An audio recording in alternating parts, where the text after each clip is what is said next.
వ్యాపారం ఉంటుంది, రోడ్లే బాగుంటాయి, రవాణా శాఖ ఉంటుంది. ఏంటి ప్రభుత్వం పనితీరు బాగుండబట్టేగా అందరూ ఓట్లేసి గెలిపించింది.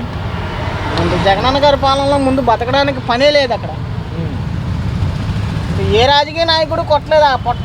అలాగా ఏ రాజకీయ నాయకుడైనా కానీ ఆ పని చేసేంట్రా, ప్రాజెక్టులు ఒప్పుకున్నారా బతకండ్రా, పని చేయండిరా, కష్టపడండిరా, బతకండ్రా అన్నారే కానీ రేట్లు పెంచినా కానీ ముందు పని చేయడానికి పనే లేదుగా గత ప్రభుత్వంలో.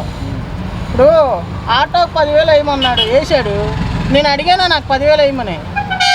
10,000 వేయడం దేనికి, 15,000 రూపాయలు కేసు డబ్బులు తప్పడం దేనికి, వేసినప్పుడు సంకలు గుద్దుకోవడం దేనికి, తీసుకునేటప్పుడు కట్టుకునేటప్పుడు అమ్మనా బూతులు తిట్టుకొని కట్టుకోవడం దేనికి. అది సిచ్యువేషన్. ఇప్పుడు మరి ఈ ప్రభుత్వం చూసుకుంటేనేమో సంక్షేమం ప్లస్ అభివృద్ధి అంటున్నారు. ఎలా అనిపిస్తుంది అన్న? టైం పట్టుద్ది, ఏదైనా టైం పట్టుద్ది. కాకపోతే పర్వాలా, ఇప్పుడిప్పుడే వ్యాపారాలు బిజినెస్ అందుకుంటున్నాయి కాబట్టి కొంచెం టైం పడుతుంది. మరి ఇప్పుడు పథకాలు రావడానికి గతంలోనేమో ఎక్కువ పథకాలు వచ్చాయి. కూటమి ప్రభుత్వంలో పథకాలు రావడానికి కొంచెం లేట్ అవుతుంది కదా? లేట్ అవుద్ది. పథకాలు వచ్చినాయి అంటే పథకాలు ఎవడు అడిగాడండి? ఆటో 10,000 నేను అడిగానా? చేయూత అడిగారా? ఏంటి ఈ పథకాలన్నీ ఎవడు అడిగాడు? జనాలు కష్టపడడానికి ముందు పని కావాలి, పని ఉండాలిగా. ఇసుక ఆపేశారు, రేటు పెంచేశారు. ఎంతమంది కూలీ నాలి పనులు చేసుకునే వాళ్ళు ఉసురుమని ఏడ్చారు తెలుసా? ఆ ఒక్క ఒడ్రు పని చేసుకునే వాళ్ళు, కార్పెంటర్లు, తాపి పని చేసుకునే వాళ్ళు చొప్పు తీసుకొని కొట్టుకున్నారు. ఎందుకు వేసావురా బాబు ఓటుని? అదేంటది?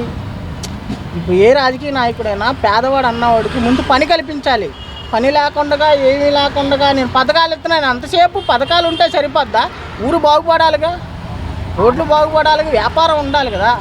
ప్రతి దాంట్లోనే ఇప్పుడు ఆ మందు ఏంటంటే మందు తాగేవాడికి అంత దరిద్రమైన దుస్థితి పట్టుద్దా? ఇప్పుడు కాయ కష్టం చేసుకున్నవాడు ఉంటాడండి, రాత్రికి వచ్చేవాడికి ఒక వాటర్ తాగి పడుకుంటే తెల్లారి పనికి వెళ్ళాలి. వాడు పనికి వెళ్ళాలంటే ఏంటది? వాడికి పని ఉండాలి కదా.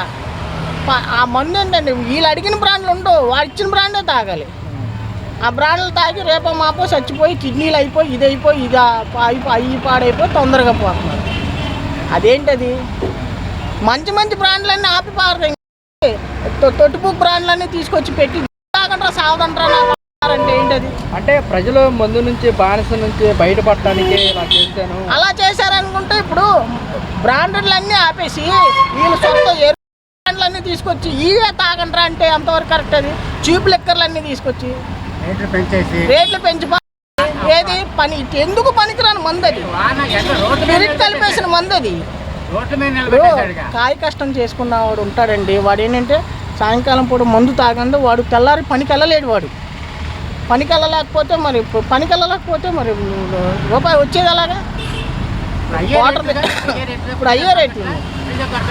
ఇప్పుడు బ్రాండెడ్లు దొరుకుతున్నాయి, ఇప్పుడు మందు దొరుకుతుంది, బ్రాండెడ్లు దొరుకుతున్నాయి. కాస్త మంచి బ్రాండెడ్లు దొరుకుతున్నాడు, తాగుతున్నాడు, తింటున్నాడు, పడుకున్నాడు, తెల్లారే పనికి వెళ్తాడు.